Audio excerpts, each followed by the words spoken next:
once knew a nigga whose real name was William. His primary concern was making a million, being the illest hustler that the world ever seen. He used to fuck movie stars and sniff coke in his dreams. A corrupted young mind at the age of 13. Nigga never had a father and his mom was a fiend. She put the pipe down, but for every year she was sober, her son's heart simultaneously grew colder.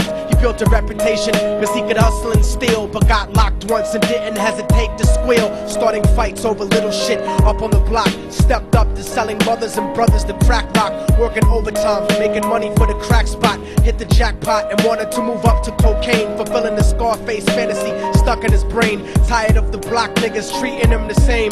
He wanted to be major like the cutthroats and the thugs, but when he tried to step to him, niggas showed him no love. They told him any motherfucking coward can sell drugs. Any bitch nigga with a gun can bust slugs.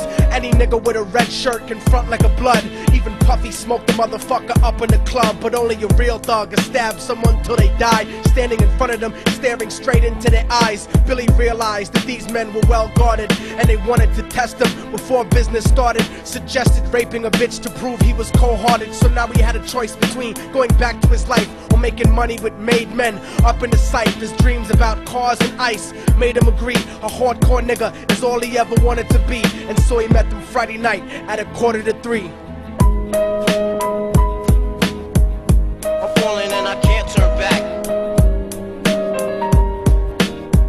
I'm falling and I can't turn back. They drove around the project slow while it was raining, smoking blunts, drinking and joking for entertainment, until they saw a woman on the street walking alone, 3 in the morning, coming back from work on her way home. And so they quietly got out the car and followed her. Walking through the projects, the darkness swallowed her. They wrapped her shirt around their head and knocked her onto the floor. This is it, kid, now you got your chance to be raw. So Billy yoked her up and grabbed the chick by the hair and dragged her into a lobby that had nobody there. She struggled hard, but they forced her to go up the stairs. They got to the roof and then held her down on the ground, screaming, "Shut the fuck up and stop moving around." The shirt covered her face, but she screamed and clawed. So Billy stomped on the bitch till he broke in her jaw. Them dirty bastards knew exactly what they were doing. They kicked her until they cracked her ribs and she stopped moving. Blood leaking through the cloth, she cried silently.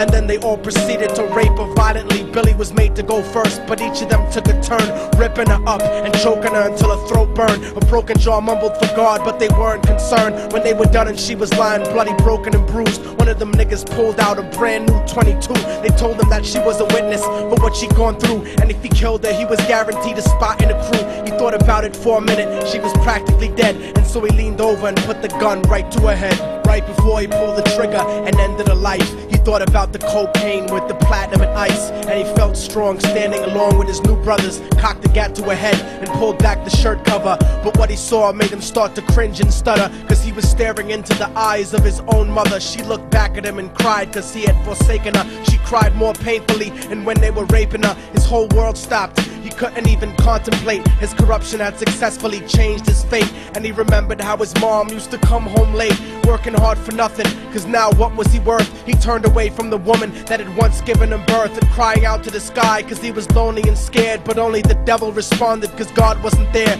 And right then he knew what it was to be empty and cold, and so he jumped off the roof and died with no soul. They say death takes you to a better place, but I doubt it. After that they killed his mother and never spoke about it. And listen, cause the story that I'm telling is true, cause I was there with Billy Jacobs and I raped his mom too. And now the devil follows me everywhere that I go. In fact, I'm sure he's standing among one of you at my shows, in every street cipher listening to Little Thug's flow. He could be standing right next to you and you wouldn't know. There's no diversity because we're burning in the melting pot. So when the devil wants to dance with you, you better say never, because a dance with the devil might last you forever.